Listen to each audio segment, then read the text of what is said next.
amiguitos, bienvenidos a un nuevo episodio de Rock Invasion Entrevistas. Estoy feliz de la vida porque tengo aquí a la gente de Tower. Os he hablado de ellos un montonazo durante los últimos meses y para mí es un placer absoluto tener aquí. Por una parte tengo a James, está también Zak y también tengo a Sarabeth. Los vamos a saludar y a ver qué nos cuentan. Hi guys, how are you doing? All right. It's so amazing. It's so amazing having you here, guys. Like, Tower is one of my favorite bands, and I was so happy to see you guys releasing music again. We're gonna be talking about a little bit the history of the band. We will be discussing the new album, and I'm so excited. I was so looking forward to this interview. Us too. Yeah, thanks. We scrambled to get here, but we got here. Yeah. Awesome.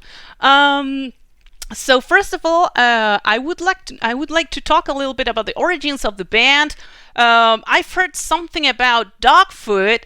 What is this thing? What can you tell me about Dogfoot? Zach, go for it. So we were part of a project called Dog Food. Sarabeth came into that project, and she was like, I don't know if I could be in a band called Dog Food. Actually, it's just how do you take that seriously? So we looked for another name, and there was this tall guy that was in that original Genesis project, and he's like, it should be called Tower because I'm tall or something. And we're like, okay, cool, fine. And then that imploded, and Sarabeth and I wanted to still make music, but we're like, fuck it, we're gonna keep the name, and it's worked well for us. So. Okay, great. Okay, so you guys released your first album back in 2016, a self-titled album, which was pretty amazing, I have to say. And there were 2 covers, and I have to give you credit for me discovering a singer that I hadn't heard at all, which is Marge Raymond. And thanks for covering that song. Honestly, it blew my mind out. What can you tell me about those 2 covers on the first album? Namely, I've Never Been More Alive and Raceway Rock. Yeah, Marge is a person that I met. I forget how I actually met Marge at this point. But she's sort of like a mentor to me. I actually really forget how I met her, but it's like I'm blanking right now. But basically, she had sent me all of this music of her in the 70s, even in the 60s, and she sent me Raceway Rock, and I became obsessed with it. It's so good. She also has another band, or was in another band called Flame.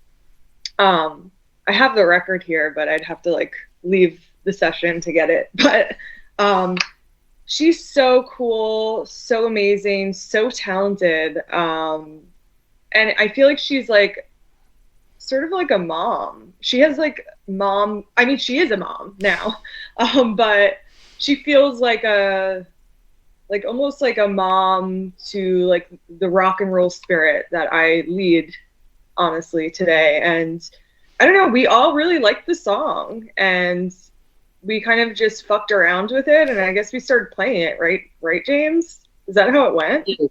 We changed it a little bit. The Rush part is different. Yeah, the second half, we fucked with it a little. We made it our own in a lot of ways, but yeah, and we still play it live. So if and when we come to Spain, we promise to play it for you. It's one of our favorite songs to play. Honestly, yeah. It's a great song. It's an amazing song. Yeah, you have to check out her other bands. She actually was the backup singer in Evil Woman for ELO. Wow. Yeah. I didn't know that either. Damn. You didn't know that? No. Yeah, she's Smith and all that, but I didn't know about. Yeah, that band Flame that she was in the 70s. Jimmy Crespo was the guitar player, and then he joined Aerosmith for a little while in the early 80s. So there's a connection there too. Wow. Right. And actually Marge was supposed New York to shit. she was supposed to fill in for what's his name in Aerosmith when he went to like a rehab. Oh yeah. Okay. Which one of them? Which time? The band was called Renegade. Yeah, that was like 81 or so. Probably right before they did Raceway Rock with Kicks. Yeah. Everyone else in Aerosmith had Marge Raymond sing for this band at Renegade, I'm pretty sure. And they made some demos. I think it's on YouTube. Maybe. I don't know, really. You have to check that out, Renegade. Underrated gem, like, band. It's sick shit. So it's cool. awesome, yeah. Awesome. And then Pop Zeus, the other song that you're asking about, these guys can talk a little bit about that. They knew Mikey, and you tell a little bit, you know. Yeah, well, I Never Been More Alive. This was our friend Mikey Hodges. This is like a cool dude. Had a lot of fun times with this guy. He was a musician too. Like, he had his own band, Pop Zeus. And if you listen to the original version, it's like a pop new wave song. It's nothing even to do with like heavy metal. But then this dude, he died in a motorcycle accident. And about a month after that, this song, I Never Been More Alive, came out. Like right after he died, it was something he was working on. Unreleased, yeah. So, all of us who knew him were like, we heard the song and it's emotional and everything. But in any event, I figured, well, he's never going to have a chance to play this song on stage. It would be cool if we could. And at the time, we didn't have too many originals either. We had, I think, 3 originals, so we needed to learn some covers. So Raceway got in the set, I Never Been More Alive got in the set, and Strutter by Kiss. That was our first live set, was those 6 songs, and then Elegy we had by then too. Yeah. Opening up for Autograph. Autograph. Turn up the radio. Yeah. Turn up the radio. That was our first show.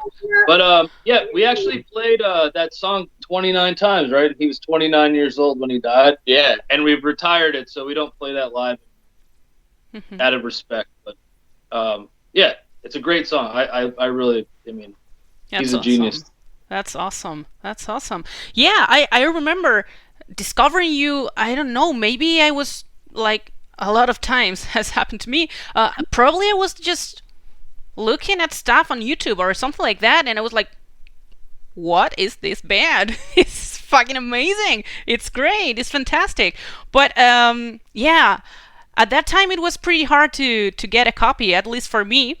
And before starting to record the interview, I told Zak and James that I actually found a copy 3 or 4 days ago in Finland, and I ordered it, and I'm so happy. I just can't wait for it to arrive.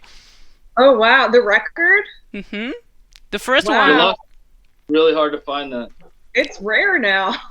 It is. It is. Mm-hmm.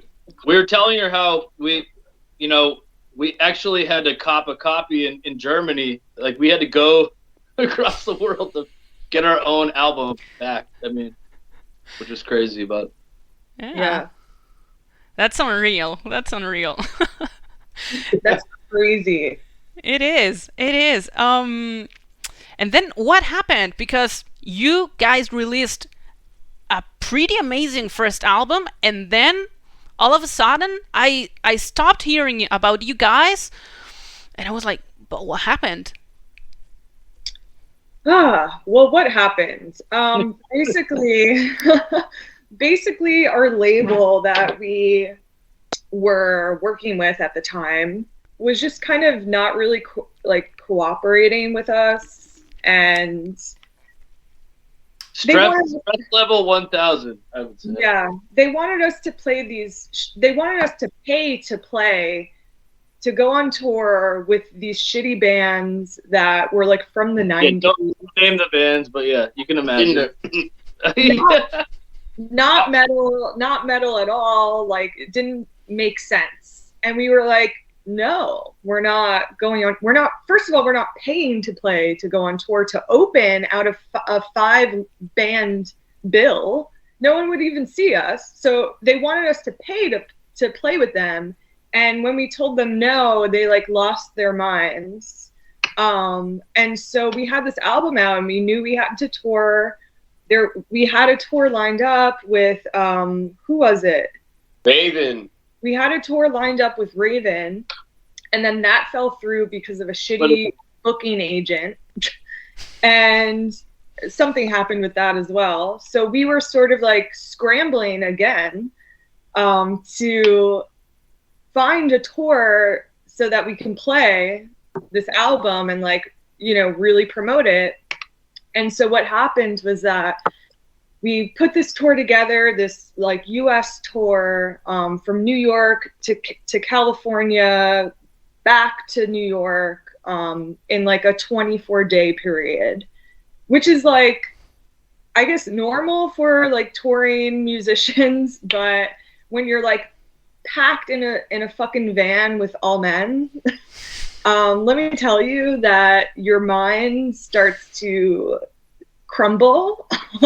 And that's kind of what happened to me personally. And I was also like personally like going through a lot mentally at that time, and we just like had a falling out, and that's what happened. And we just disagreed on like a couple of things, and it ended up with me leaving the tour, which is like really fucked up as I look back.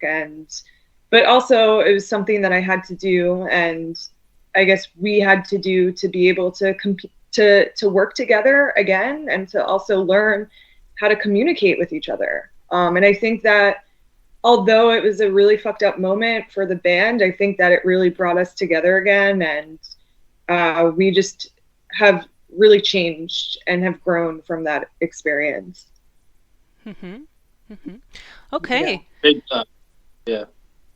I mean, do you guys have anything to say? It's like that's where I'm coming from. That really, you know, there was a lot of pressure, and it came to a boiling point. I mean, there was kind of someone in the band too who was a new person, and they did, you know, it's about like the kind of synergy with people, and it just kind of, you know, there was a lot, you know, a lot going on. So, but yeah, I mean, I do think like in hindsight, like we moved really, that helped us to move forward, you know, when we came back, and probably we're stronger for it in the end. So yeah, I mean, it highlighted, you know, problem areas with communication with each other.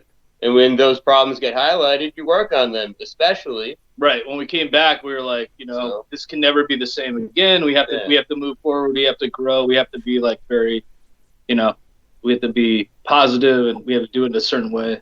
And also we have to be mindful of the shit that is going on in our worlds internally, right? Because like that is so important. And I'm like a huge advocate for mental health, like currently. And it's like, you know, when that's missing in the equation, it's a lot gets misplaced. And in any relationship, it's super important to check in about that. And for all people, you know, for all parties, like in the band, you know, etc.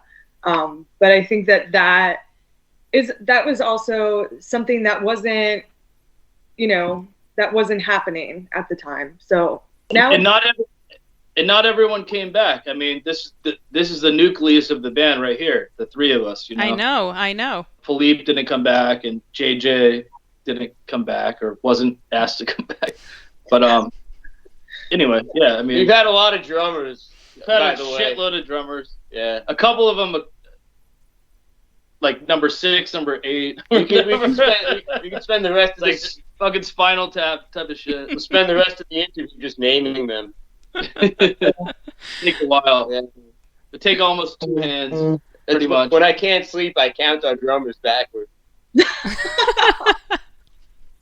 like counting sheep. Another one. Awesome. Hi, me.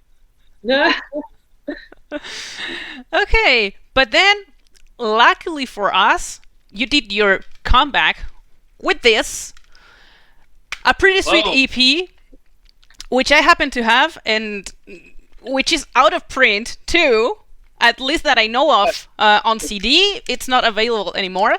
And like I said, a pretty amazing EP. Once again, there is a cover too. I think that's only available on the CD as a bonus track, isn't it? Actually, so there's 3 versions of the EP. There's a tape, there's a CD, and there's a record. Yeah.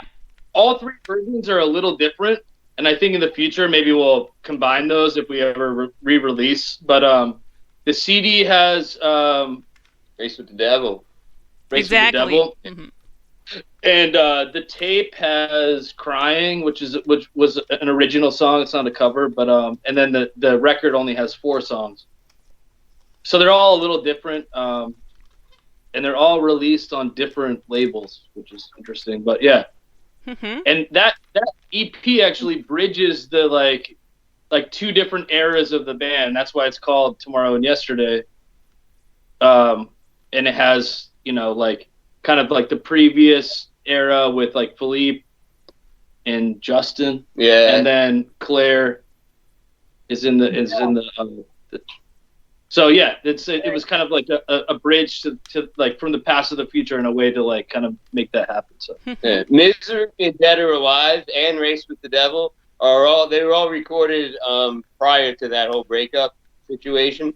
We were trying to make a second album at the time then, and so we ended up with a couple of things, that were good enough to put out. So when we got together with a new lineup, we wrote a couple of new songs, put them together with a couple of old songs, and we're like, here you go. Which was great because then that allowed us to get together with our new label, Cruz del Sur, and yeah, we love them. So far, so good. Awesome. With those guys. Enrico's amazing, and it was really like a way for us to get exposure. And we put out a video, and we got a bunch of offers for from labels to make a new album, and we went with Enrico, which I think was the absolute best idea we could do. And yeah, it's a great label, Cruz del Sur. Well, Cruz del Sur. Yeah, no, we're really fortunate, actually. Yeah, I remember that video for Run for My Life. I think it was shot in a castle or something like that. Yeah. Yeah. My friend owns a castle upstate. Oh wow! Yeah, his father built it with his own 2 hands, but he kind of like designed it in a medieval way. It's pretty crazy. It's really it's awesome. To even like describe, it's hard to describe, right? It's hard to. Well, it's also rare in New York that you know someone who owns a castle. Maybe in Spain you might know someone who owns a couple of castles. I don't know. You guys have a lot of castles out there. We don't have too many here. Okay. But yeah, it's pretty cool.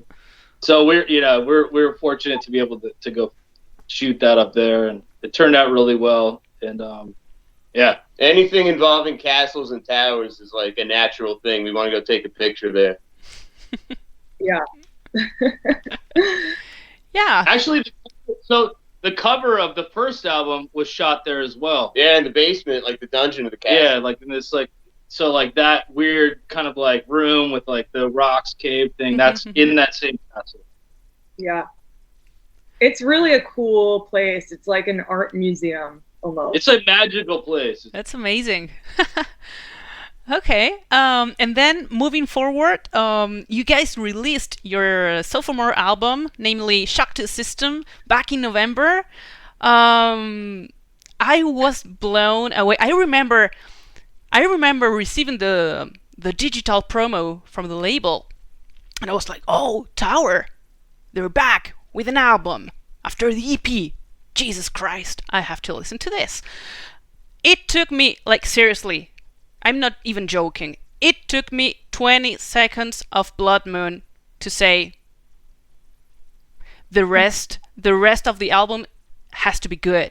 But it wasn't good. It was fantastic. I was totally like, oh my god. And the bad thing was that because I received the promos in advance, I couldn't say anything to anyone. I couldn't talk to anyone. I had to keep everything for myself, and I was like dying, like, oh my god, this thing is huge. Were you aware of what you were creating when you were, writing the album and everything, were you aware of the size of, the music that you were creating this time? Oh man. Well, you know what? So what happened was that we had written a couple of these songs that are on the album today before the pandemic. And when the pandemic happened, everything was like so chaotic. And what happened was James really writing so many riffs and so many songs. So like really a lot of the album is James, I must say. He had really... This guy's a genius, by the way. He's a genius. He had pulled the shit out of his fucking ass and has sent, really a lot of it was sending riffs back and forth through email, where we sort of I can't say that word. We worked together and collaborated on this, on this stuff by like sending each other, melodies and riffs back and forth. But a lot of the songs James just wrote and he was like, this is the song. And so then I, put in my own flair to it, but a lot of it was James. So. Same. I mean, we actually, what's crazy is we only got together 2 times as a full band before recording this album. That's it. I mean, James was in there with Jones. I went to James's house. I mean, it was like this kind of like splintered kind of thing where, we would do what we could. And it was like, we booked the time in the studio, put a fire under our ass, and we're like, it's got to be done by then. And we did, and we learned it. And we literally went in as a full band only twice before we recorded it. It's like kind of like this kind of, I feel like the best art too is like when something's kind of immediate because it has to happen, in a way, like a lot of like what the songs are about and like COVID and, like we had some friends that died and a bunch of shit happened. And like, I think like it was really like a therapeutic, like really just, intense thing. And it really comes across. I think it's really a soulful album. It's really like, it's cool.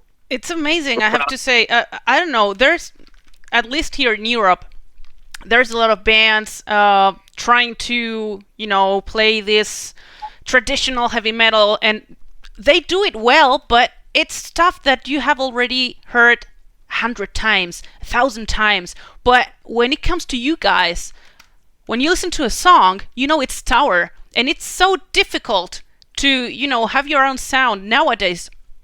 At least that's what I think. So when you play one of your songs, it's you. And that's pretty rare, I have to say. Thank you. Thank you very much. Yeah, I mean, it's a trademark stamped, I guess. Like, we know it's a Tower song when it's. Oh yeah. Well, I gotta say, I think a lot of that instant identification is one reason. Sarabeth, that voice. You take her voice out of it, maybe we could be somebody. I think that's the most instantly recognizable thing, and damn, we're lucky. We're just lucky.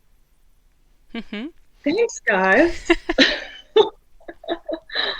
Yeah, I have to say that songs, they would be generic, maybe not. I don't know, but it helps. I mean, it really, we're fortunate to have like such a it's a great.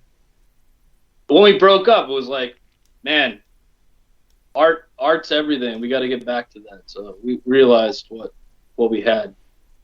Yeah, this is truly our outlet, and it's been really fun, and it's like we even took a hiatus like after the album was released because of the pandemic still happening and all that, and we finally had gotten together about 2 weeks ago as a full band again. And I noticed the minute I left practice, I was like, I feel so creative again. Like I've just been writing songs. I write a lot of songs on guitar, and they're really like, I'm not a guitar player by any means, but it helps me like write melodies. So yeah, I've been like sending James a lot of like the shit that I've been writing, and hoping to like bring that into the mix as well. And a lot of, actually 2 songs, I think from our EP, Tomorrow and Yesterday, I think I had written on guitar, right? Which one? I think it was Leaving Today. Well, Dead or Alive. Dead or Alive. Well, that was written starting from a vocal melody, which is right. That was for me, you know. Anyway, A Run for My Life. Yeah, that was yeah. Yeah. Yeah, so I don't know. It's like I really am so stoked that everyone's finally able to hear us. You know, the first album, it's like, although we had like sort of like a big label, technically, it wasn't really being heard, you know, and we've also changed so much. Like you can hear the progression. We're so different now anyway. So I'm glad that people are hearing this version versus our past version, even though people are listening to it like you just had bought, you know, our vinyl like a couple of days ago. But yeah, I feel like this is the start of better things and a better sound for us. Yeah, there's a diversity in the new album that wasn't, you know, present in your past works, and I think that it is the first time that James writes lyrics too, isn't it? Yeah. Yeah. Yeah. Yeah. I never set out to do that, but being that we were all separated for a long time because of the pandemic, and so, you know, often if I have an idea, I'll just, you know, start showing everyone, hey, I got an idea, a couple of riffs here and there. This time I was like, you know what? I can take the time to finish a song and just be like, hey, guys, what do you think of this? So, and little by little, we were like, let's see if we can get this one on there. I was just trying to, you know, I really wasn't sure it would be accepted anyway. Because, you know, I hate to encroach on someone else's territory, and Sarabeth has always been, you know, the vocal lines and the lyrics. So it's kind of like I respected that and didn't want to get in that lane. But this time I was just like, you know what, fuck it. Like, I got a whole arrangement. I can hear a vocal melody in my head. Try to write something good enough lyrically. And one after another, I think 4 or 5 of them I did this. Yeah. Yeah. Yeah, and they're good. They're really good. When James sent me them, I was like, dude, like, of course I'm gonna use this. Why wouldn't I? You know, it's like it's good, and the lyrics are good. So why would I not? It's like melding and ubiquitous with like what you write too. I mean, it's coming from the same kind of like universal place, and you know, it's like a collective feeling. I mean, you know, and I feel like when I listen, I'm like, damn, like that really is saying it's part of the same universe. You know what I mean? The first one, On the Line, that was the first one where I said, let me maybe try to write lyrics, see what she says, I don't know. And I didn't have anything in mind except try to write something that sounded like something Sarabeth would write. Right. So that was all that was in my head. I'll try to make it sound like something she would write. Like longing, lost love, you know. In the end, it made sense and it sounded good, I guess. Yeah. It sounds great. Kidding me? Yeah, we wrote that. Yeah, me and Sarabeth, like, that song was, like, lyrically and musically a collab between the two. She wrote some music in it, too, yeah. Mm-hmm. Awesome. And then there's also an instrumental track, namely Metatron. That's something new, too. It's the very first time that you guys have, an instrumental track. And it's so diverse, too. There's even hints of thrash metal in there. It's like, wow. Yeah, well, you know, that's part of my musical world as well. You know, and I've played in a lot of heavy bands, too. Played in a band called Deceased. one of the original death metal bands from America. I was in that band 5 years, played in other thrash bands, and I don't know, it was a little weird for Tower to have some riffs like that, but fuck it, really.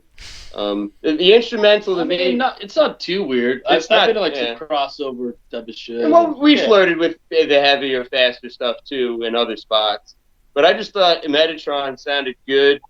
It was almost like the end of Prince of Darkness. Like, to me, those songs are kind of one. Yeah, so when we play it live, we always follow Prince of Darkness with Metatron. Like, that's kind of like one into the next thing. It always makes sense, and you know. So that's why that's there. That's why the instrumental's there. It's just the end. It kind of reminds me of what's it called?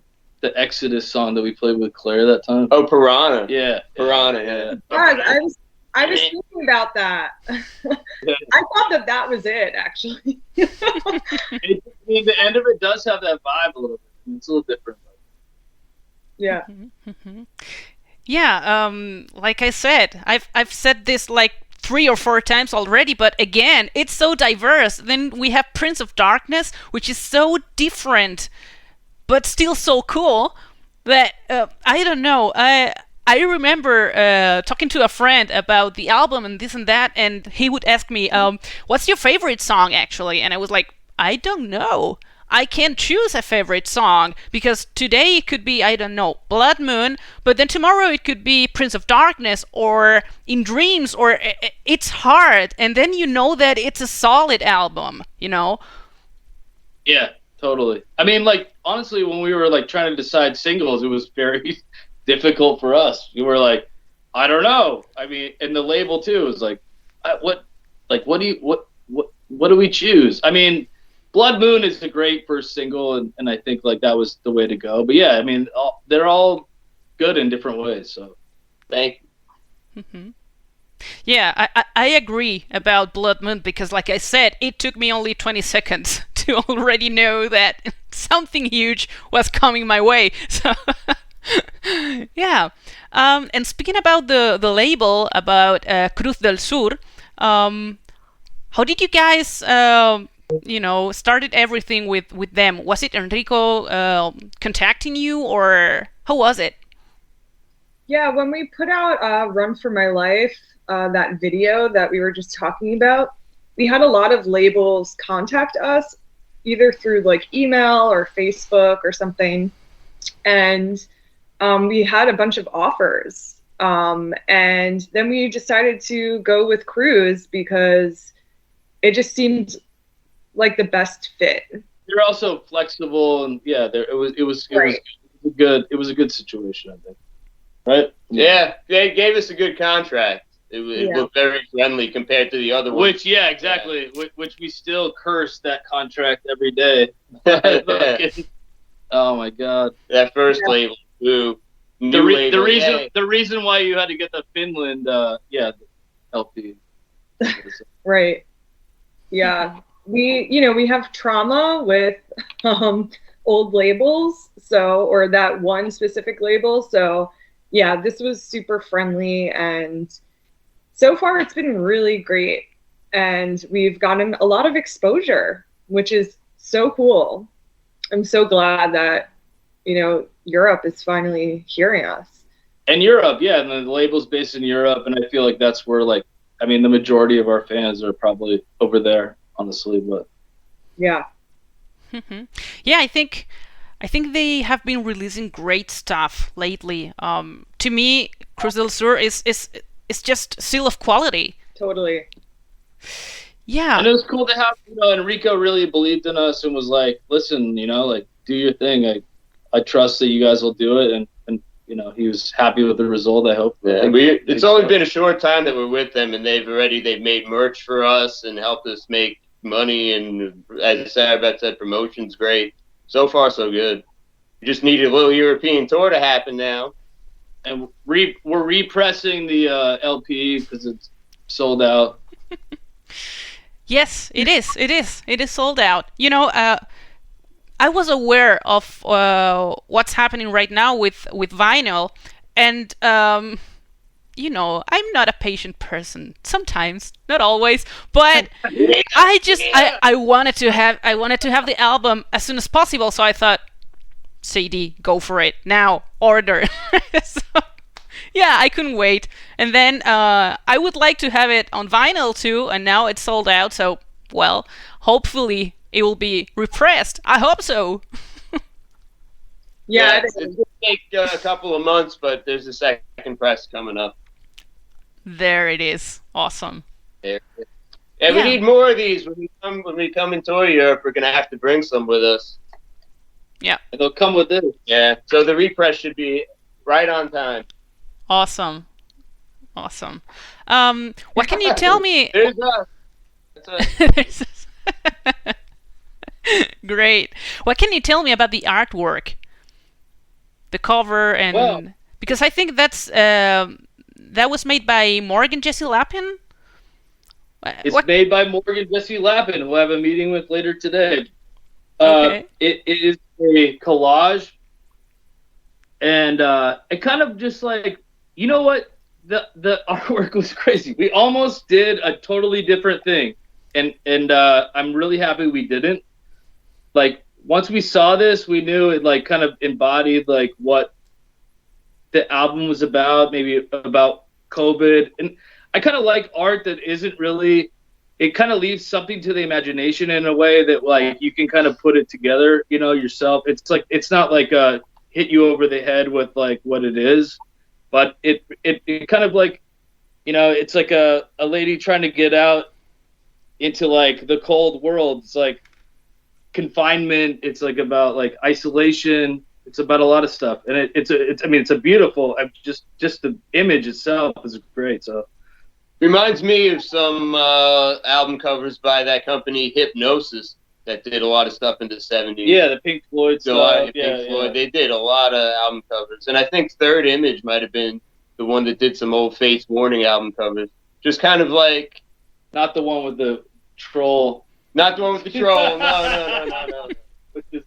Yeah. But no, I mean, it really just, I think it just really embodies it too. Like, honestly, like, it's the album, it's sort of like, back in the day, you buy an album and you like play it and you look at the artwork and it's kind of all in the same in the one. And I feel like this works with that, like that's why I even have it there. So when I play it, I can. Mm-hmm. And there's some nice cleavage in there too. Yeah, there's some cleavage, yeah. Dangerous. It's got it all. Of course, I didn't know. I didn't see the cleavage, but okay. Subtle boobage. Speaking a little bit about Sarabeth's voice, I think I read somewhere or I heard, I don't remember if it was hearing or reading, whatever, but this information came to me. I think that when you were like 15 or 16 or like pretty young, you got booed on stage. When I read that or heard or whatever, I was like, wow, look at what she's doing right now. It's so fucking inspiring. So what can you tell to people that maybe are going through something like that or have suffered maybe bullying? I don't know, something like that. What would you say? Because when you listen to the album, you listen to your voice, which of course shines, and it's something that totally blows the minds away. What can you tell to these people that maybe are trying to do their thing and find these kind of obstacles? Well, of course, getting booed off a public stage is traumatic, right? And so when that happened to me, it was traumatic, right? And so I think after that, I took a little hiatus for myself because it's hard to get back on stage and feel confident and all of that. So I think if singing and music is your passion, you'll always come back to it. So I think with time and processing and being able to really find your own confidence without the external and find that inner confidence, I think that really helps with trauma and with just the overall processing of like maybe something like that. But you know, it's like, if this is what you love, then fucking go for it. You know, it's like, what do you have to lose? People might not like it, and people might not like Tower, and that's okay. You know, not everyone is going to like you. That's something that's important to keep in mind, because it's like, you can't expect everyone to like you, even as a person. You know, it's like, you can't expect that. So if music and singing is what you love, then do it for yourself, you know? And now I've just turned into Andrew WK for some reason as like a motivational speaker. But I mean, you know, you got to go for it. And with time, it's like I found Tower, you know, I found my voice in metal. And originally I wasn't singing metal. Like when I got booed off the stage of the Apollo Theater, I got booed off from singing Mariah Carey. So it's like the complete opposite of metal, right? And I realized it's like, yeah, I could probably sing that now today, but it's not where I fit in vocally. And so I found my place, and it was through time, you know? So yeah, that's what I've got to say about that. Yeah, I don't know, when I read that, I found that so inspiring. Like, keep fighting for your dreams. Who knows? Because who would have thought, like I said, if you listen to the album and you listen to your voice, who would have thought that something like that had happened to you? It's like, it's not even possible. Well, it is. Yeah. I mean, you know, when I got booed off that day, all of the musicians, because I had a backing band, and all of the musicians came up to me and they were like, listen, like Lauryn Hill got booed off this stage, Alicia Keys got booed off this stage. All of these really big artists got booed off the stage. It's like, keep doing it. Like, come back. And I was like, okay. I was like 15. I was like, okay, sure. Like, I'll come back. And I never did. But, you know, it's like, again, it's like, if you're a musician at heart, it's like you'll always come back to it. Even if it isn't like a serious thing, it's like, if it's your passion, you'll end up doing it, I think. I would like to ask you another question that, you know, normally I have to ask every time that I have females, because I tend to be pretty angry every time that I have to read stupid stuff. I'm sorry, but I'm just gonna put it this way. Stupid stuff, you know, trying to speak about a genre that should be female-fronted heavy metal. What is that? Because I don't know. I know a lot of guys who play in bands, and I don't know, for example, they are bald, and that's not bald guy fronted heavy metal. So why should female fronted heavy metal be a genre? Right.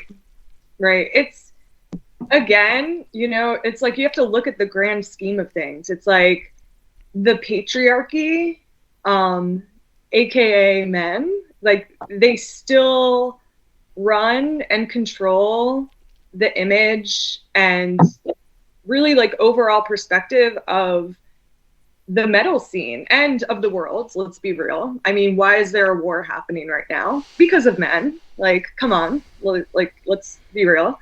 And it's like, it doesn't really surprise me that they would put females into a box as well. You know, it's in this whole like patriarchal like system that we're living in. It's just like, that mentality is really supporting men. And until the system changes, and I had just written about this actually, but until the system changes, it's like these terms are not really going to change. You know, it's like we're still going to be put in a box. And going back to what you were saying, it's like all of these men, they're like, oh, like if you're wearing like a metal shirt, they're like, name all the 5 albums of like this band. It's like, you even see memes about it. It's like, dude, like I just like this band, like chill. what, like, why do I have to name every single album or every single song? It's like, what if I have a fucking memory? Like, what if I have a shitty memory? You know, it's like, for me, I feel like I've lived a very long life, although I'm only 32. I do not remember a lot of things. I do not remember names. I do not remember song titles. I can't tell you album names. I have a shitty memory. And also, like, because of technology and how instant everything is, it's like you're not absorbing it like you'd absorb if you had bought the record and had really, like, looked at the record and explored the record in, like, the 80s or even the 90s, you know? But because it's so instant, it's like I don't remember everything. And I did an interview with Revolver, and they were like, what's your favorite Judas Priest song? And I was like, shit, I mean, there's so that, honestly, but anyway. I was like, oh my God, I'm being put on the spot right now. I'm like, fuck, like, can I get my phone? I was like, can I do that? But then I was like, first of all, how do you choose? You know, Right. how do you choose a Judas Priest song? One Judas Priest song. It's like, how do you fucking choose that? But anyway, going back to female fronted and stuff like that, it's like, you know, it's like, we just got to keep going again. Like, we got to tear the fucking patriarchy. It's canceled. And I see it. It's happening. It's like happening all over the world, where women are finally speaking up and changing a lot of, like, this, a lot of the system, a lot of the laws. Like, women are really at the forefront and have always been. Let's just, you know, be real there too, because women are the strength behind all men. They're the wisdom behind all men, and they're the creatives behind all men.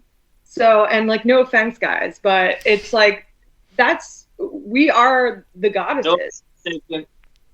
We are the goddesses, you know, and it's really unfortunate that we're still here. And that goes for a lot of problems in the systems, in terms of racism, in terms of gender, just in terms of just everything. It's like, we really, especially the United States, we have truly, truly regressed. Or maybe we actually haven't regressed. Maybe we just have been here this whole entire time and nobody actually gave it a thought to really speak up about it. But I feel like there's, like, almost this revolution happening right now. And I feel like maybe not in our time when we're alive, but later on, maybe things will change. But for now, it's like something that I feel like, I guess I can speak up about it in here and talk about it in here, but it's like, until men really absorb what's happening, it's like, I don't know when it's going to change. I just went on a rant. And I'm like, I had only, like, a cup of coffee. I haven't had food yet. I'm, like, literally, like, jolting in this rant, but yeah, I don't know. No, but seriously, thanks for speaking up your mind. I appreciate it. Yeah. I also think these guys will agree. They know how I feel towards men. And I don't say that I'm a feminist, but I feel like I am in many ways. And I think I've always been. I think these guys can back me up on that. I definitely think that I'm like, no, you're about the empowering, you know, embodying the empowerment of women. And that's real, you know, it's inspiring in a lot of ways too. Like, you know, we're not women, but I know it can be difficult. Like, I think even Claire had you know, when she was the drummer too, remember, she would come in and be like, this guy asked me about my shirt, and, like, you know, like, do you even know, like, Iron Maiden or whatever? And it's like, dude, are you kidding me? Come on. right? As if like, and specifically in heavy metal, it's like all men. But like if you think about the system, it's like, when were women allowed to even do that? It's like, when did we just like according to the United States, it's like we just got the right to vote. Like, I don't know, not that long ago. It wasn't that long ago. So it's taking a really long time for like these older men. I just hope, again, I'm rambling again, but I just hope these old men fucking die already so we can just move on. Like, die. Just die. Drop dead. Just kill them. We're waiting for it. We're waiting. Time is ticking.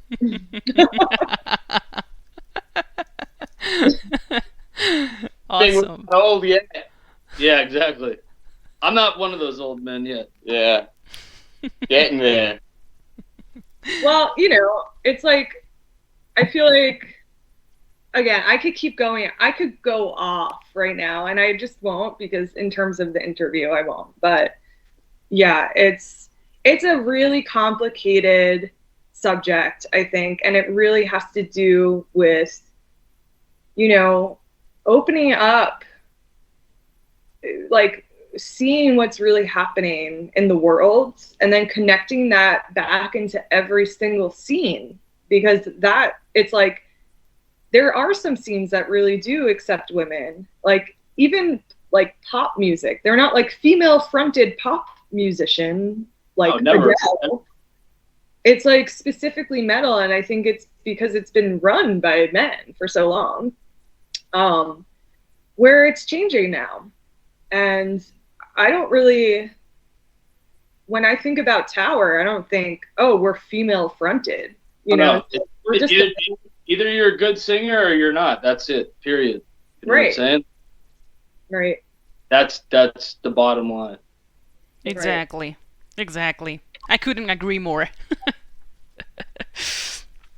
Okay, so you guys had the opportunity to come to Europe at least once, to Germany, and I would like to hear you a little bit talking about the differences you found between Europe and the US, because I think that because we are here in Europe, we are used to, you know, the kind of metal shows that we have, and maybe we are not conscious of, you know, the gem, so to speak, that we have here in terms of scene, bands, festivals, shows in general. What can you tell me about that? Oh man, Germany was so sick. It was the best. I feel like it was the best experience I've ever had in terms of like playing a show. Everyone in Germany, they're like knights. They're like coming in, you know, ready to attack, you know. They look the part. They're like so true to heavy metal and to the roots of heavy metal. You could like see it with how they dress and how they feel and how excited they are to meet you. It's like, you know, we're like a young band essentially, even though we're going on 7 years. But we're a young band for Europe technically, and we were just like blown away by all of their like passion and excitement towards like our band and meeting us and purchasing our merch and, you know, taking pictures with us. They were like, there was a huge line to take pictures with us. It was so cool. I've never felt famous in my life, but this was the time that I did. I remember walking in, they're like, there's Tawa. Yeah. We're like, whoa, cool. People had homemade patches, homemade posters. Yeah, they're like, sign this thing. It's like, what? How do you even have this photograph? Yeah. Well, the way that we get treated in Europe, it might be similar to the way in America we treat sports stars. You know, in Europe they really take it seriously. Here in the States, you know, everyone's in a band. It's not really anything special. It's like, go sleep on the piss piss-stained floor. And whatever. the way the promoters take care of us, the way they take care of bands in Europe is so good. The back line is right there. Anything you need is right there. And it is a lifestyle. Like, heavy metal really can be a lifestyle in Europe. In America, it can't be because we're too stressed. We have to work way too many hours. We have way too much stress. In New York, also in New York, there's so much competition and whatever. I mean, like, there's all these bands. There's 10,000, 20,000 bands in New York. I mean, there's so many bands. It's like. But in Europe, I just think it's more free in the sense that you can live the life that you want, and if you want to live a heavy metal life, you can. You know, the government, I believe, subsidizes transport for bands and shows and things like that, and people are more taken care of out there. Whereas here, it's just you can't really dedicate yourself to following bands around and go to 5 shows a week.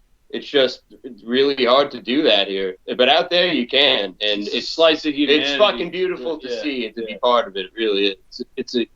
It's humane. Let's say. Yeah, seems to be a more humane way of living out there. Yeah, I completely agree.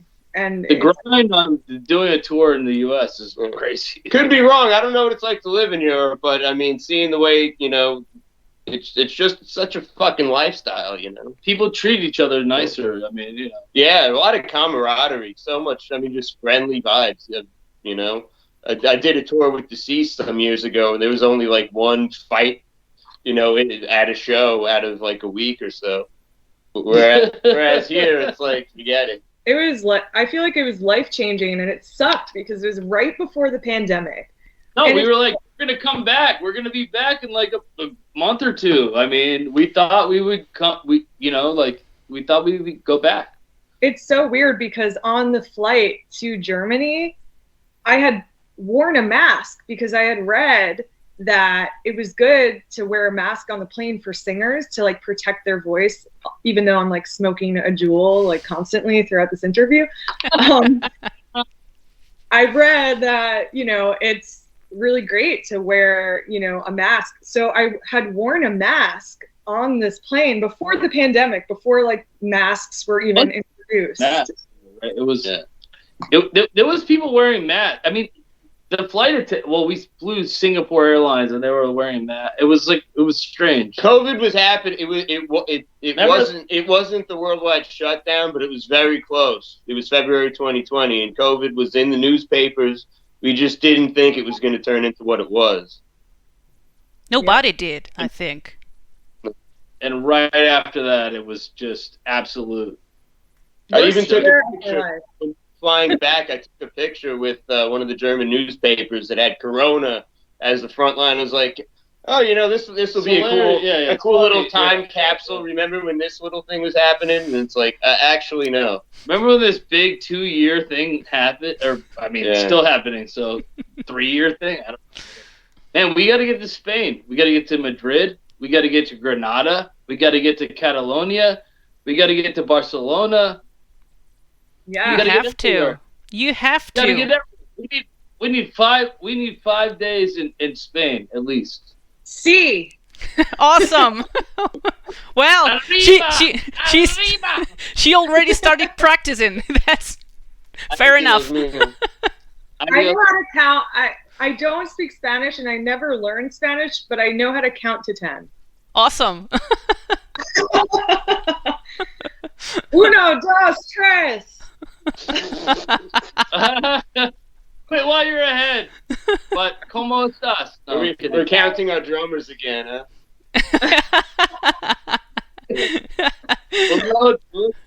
Well, I mean, yeah, it's gonna take a while. Awesome. God, I hope they don't hate me after that. How do I get a shirt? How do I get one of those shirts? I love your shirt. Mine? Do you even listen to that station? Well, I even listen. I do now. I'm a big fan. Come on. I need it. Awesome. Well, I'll make sure I can ship something to the US. Cool. Awesome. Yeah, I like it. It's cool. Awesome. That's it. And behind you, right, is a poster of the station too, right? There it is. Yep. Yeah. Cool. Yeah. It looks like a Boston cover or something. Yeah. Yeah, it has this retro vibe. Yeah. Yeah. Awesome. It's good. So normally I like to ask one final question, and sometimes I get a surprise. I hope this time I will get at least one surprise. And the question is, could you guys recommend some music that you have been listening to lately? It can be whatever. It doesn't have to be new stuff. See, I forget. Yeah, well, no. Jutsu, right? Yeah, well, I listen to the new Maiden, again and again and again. I'm one of those people that likes it and is just hooked on this album. Yeah, I know it's not for everybody. I ain't no damn preacher. You gotta get into it. You don't have to get into anything, but I love that album. Yeah, I kind of want to check my phone because the way I listen to music, I'm at work so much, and I just go on YouTube and stream albums, but I forget what they are. I couldn't tell you what I listened to yesterday. Yeah, I DRI, feel like I go to DRI, dealing with it a lot. That's a good one. He's a crossover guy. Yeah, not always. What the fuck have I been listening to? Marty Friedman, some Marty Friedman solo stuff. I love his stuff. I mean, the Megadeth shit is. We love freestyle. Freestyle is like a type of dance music that's popular in the part of New York that we're from, and freestyle is really cool. To me, the songwriting reminds me a lot of some heavy metal songwriting, like Maiden and Scorpions. Oh, I've been on a crazy Scorpions kick. Scorpions all day. I've been listening to Virgin Killer again and again and again and again. You going to the 70s? I'm Tokyo going more 80s for me. The new one has got some good songs on it too. Rock Believer, Peacemaker. These are some good songs. Seventh Son they just put out, I think is the latest single. Kind of sounds like The Zoo.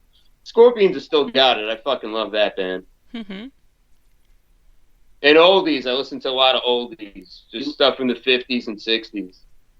I've been listening to, it's funny, my daughter loves this song, Dongashen by Wayne Newton. And you would think it's a woman singing it, actually, but it's a crooner. It's kind of crazy. But yeah, I like stuff like that. I don't know, yeah. We listen to all kinds of stuff. Doo-wop, whatever, all of it. Anything good, really. Yeah, I feel like I listen to music based on my mood, so it's like all over the place. But again, thinking about like full albums that I've been listening to, back to back, or listening to a full album at once, that band Amyl and the Sniffers, I fucking love them. I think this chick is so cool and really just doesn't give any fucking fucks. And she really goes for it. And also she's inspiring, It's like I love to see like a true punk chick leading the way. And I think it's like their music slaps. And they're really just so good. So in terms of albums like that I think it's called Comfort Me. Let me see. That's an album that I listen to, it's called Comfort to Me. And that's an album that I listen to a lot. But it's like last night I was DJing and I was playing like all dad rock, So it's like I can go from punk to like dad rock, classic rock, to a lot of like electro, Italo, doo-wop. It's like I'm all over the place. Country even, like I listen to a lot of that. There's just so, it's like, again, asking like, what's your favorite band right now? It's like, how do you choose? It's like, it's really hard to choose. I think. And access to music, like there's so much, like you could get anything you possibly want for any mood that you want, so you could get it. Right. I'm just trying to look through like my playlists right now, and it's just. I like the song by Dua Lipa and Elton John. I think that's a pretty good single. Which one? It's Cold Heart, I think, is the name of that one. It's just cool to hear like a new Elton John song, even though they take a piece of Rocket Man for the chorus. Yeah, you have to steal. Yeah. You got to steal. You steal from your own catalog. That's kind of cool. I wish Billy Joel would come out with a new song. Yeah, hell yeah.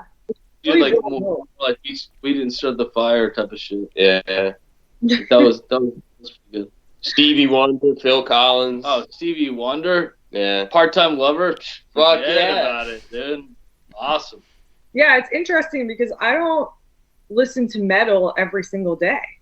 Like I just don't. I mean, it's in my mixes. I really don't either. I honestly don't. You know, but I like it, and I do listen to it a lot, but like I don't listen to it every day. I don't need, you know. I find it really cool to play along to a pop music station. I'll just put on a dance station and plug in my guitar and jam to it. Because you put that's what you said. Like, you know, she'll be like, play this, and you're like, I already know how to play that Mariah Carey song or whatever. Any style of music, it could be any style of music, but you put it through a distorted guitar, it's gonna sound metal, and I think that's a way that I try to come up with something new. You know, you can't. You're like, play this, and he's like, I will. When metal bands just copy other metal bands, I think it tends to sound tired. But if you could, copy some other style of music, but if it's through a distorted guitar, it'll be heavy. And I find that inspiring personally, just saying. Okay, so it was a pleasure having you here. I cannot get enough of the new album. It's just too much for my body. If anyone that's seeing this hasn't checked it yet, please do. Do yourselves a favor. Check Shock to the System, because you won't be disappointed at all. Like I said, I cannot get enough of it. And I hope to see you soon here in Spain. We will be there if we can. Yeah! You know what? And I hope to see you in the audience, in the front row or the back row, wherever you want to be. But yeah, we'll do it. I'll be there. Thank you so much for having us. Thank you. Thank you.